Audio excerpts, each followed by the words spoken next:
Hello मेरे प्यारे नन्हे मुन्ने बच्चों, कैसे हैं आप सब? आप सब कहानी का इंतज़ार कर रहे थे? तो ठीक है, चलिए कहानी शुरू करते हैं। Beauty and the beast. France के एक लेखक द्वारा लिखी गई यह कहानी एक खूबसूरत लड़की की है जिसका नाम बेल है। बेल बहुत समझदार और साहसी लड़की थी और जब एक खूंखार राक्षस ने उसके पिता को जेल में बंद कर दिया था, तब बेल ने राक्षस से कहा कि वह उसके पिता को जेल में बंद करने के बजाय उसे जेल में बंद कर दे और उसके पिता को आज़ाद कर दे। राक्षस ने वैसा ही किया। उसने बेल को जेल में कैद कर दिया और उसके पिता को छोड़ दिया। बेल के लिए वहाँ का माहौल और वहाँ की चीज़ें शुरुआत में थोड़ी अजीब व डरावनी थी, पर बाद में धीरे धीरे उसे वह राक्षस अच्छा लगने लगा क्योंकि वह बीस्ट यानी राक्षस बेल से अच्छा व्यवहार करता था और बेल के लिए वह बहुत दयालु हो चुका था। जब बेल को पता चला कि उसके पिता बहुत बीमार हैं, तो उसने राक्षस से विनती से कहा कि वह अभी के लिए उसे जाने दे और कुछ दिन बाद वह खुद वापस ज़रूर आएगी। राक्षस ने उसे जाने दिया और जब बेल अपने पिता के पास पहुंची तो गेस्टन नामक एक दुष्ट शिकारी ने बेल को पकड़ लिया क्योंकि वह उससे शादी करना चाहता था। जब सभी गांव वालों को उस राक्षस के बारे में पता चला तो सभी ने उसे मारने के लिए एक योजना बनाई और उसके महल में एक साथ जा पहुँचे। यद्यपि वह राक्षस मरने ही वाला था, पर वह बच गया और बेल के प्यार की वजह से वह राक्षस एक खूबसूरत राजकुमार में बदल गया। तब उसने बताया कि वह एक राजकुमार था और चूंकि वह बहुत घमंडी था, इसलिए एक चुड़ैल ने उसके पूरे घर के साथ उसे भी श्राप दिया था और इसी वजह से वह राक्षस बना। अंत में बेल और उस राजकुमार ने शादी कर ली और वो दोनों खुशी खुशी रहने लगे। उस राजकुमार के श्राप से बच्चों को यह समझ आ सकता है कि दयालु होना कितना ज़रूरी है और यदि वे घमंड करते हैं तो उन्हें कठिनाइयों का सामना करना पड़ सकता है।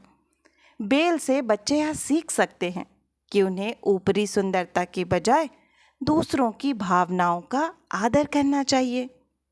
बच्चों, आपको ये कहानी कैसी लगी? कमेंट करके ज़रूर बताएं और लाइक करें और अपने दोस्तों के साथ शेयर करें। तो चलिए सुनते हैं दूसरी कहानी, स्लीपिंग ब्यूटी।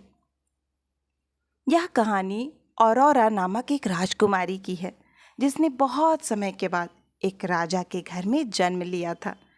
जन्म के कुछ दिनों बाद ही एक बुरी जादूगरनी ने उस राजकुमारी को श्राप दे दिया था कि जब वह 16 साल की होगी तो एक घूमते हुए पहिए से चोट लगने के कारण इसकी मृत्यु हो जाएगी और साथ ही राज्य के सभी लोग भी मर जाएंगे।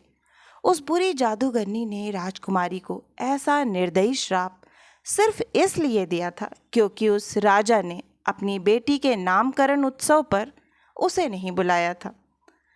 खुशकिस्मती से उस उत्सव में 3 अच्छी परियां भी थीं जो उस राजा की मदद कर सकीं। यद्यपि राजकुमारी का यह श्राप कोई भी नहीं बदल सकता था, पर अच्छी परियों ने अपने जादू से यह ज़रूर बदल दिया कि राजकुमारी और राज्य के सभी लोगों की मृत्यु नहीं होगी और वे 100 सालों तक सो जाएंगे। अच्छी परियों ने राजकुमारी को सुंदर और दयावान होने का आशीर्वाद दिया था और उसी आशीर्वाद की वजह से वह बड़ी होकर बहुत सुंदर, दयालु और आज्ञाकारी बनी।